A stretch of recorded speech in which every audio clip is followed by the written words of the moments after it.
বর্তমানে প্রচলিত শিক্ষা ব্যবস্থা ঔপনিবেশিক যুগে ব্রিটিশদের প্রবর্তিত শিক্ষা ব্যবস্থারই উত্তরাধিকার। এই শিক্ষা ব্যবস্থার মাধ্যমে জাতি কখনো প্রকৃত স্বাধীনতার স্বাদ পাবে না, এমনটাই মন্তব্য করেছেন অরাজনৈতিক আন্দোলন হিজবুত তৌহিদের নেতারা। শিক্ষা ব্যবস্থা বিষয়ক এক গোলটেবিল বৈঠকে এমন মন্তব্য করেন তারা। আজ সকালে জাতীয় প্রেস ক্লাবে হিজবুত তৌহিদের উদ্যোগে এই বৈঠকের আয়োজন করা হয়। এতে অংশগ্রহণ করেন শিক্ষক, সাংবাদিক, বুদ্ধিজীবী, রাজনীতিবিদ, সোশ্যাল অ্যাক্টিভিস্ট সহ গুণীজনেরা।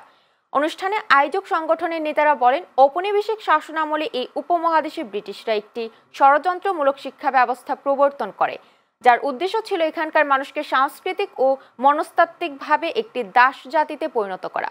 তার একটি দ্বিমুখী শিক্ষা ব্যবস্থার মাধ্যমে তাদের এই ষড়যন্ত্র বাস্তবায়ন করে বলে মন্তব্য করেন হিজবুত তৌহিদের নেতারা।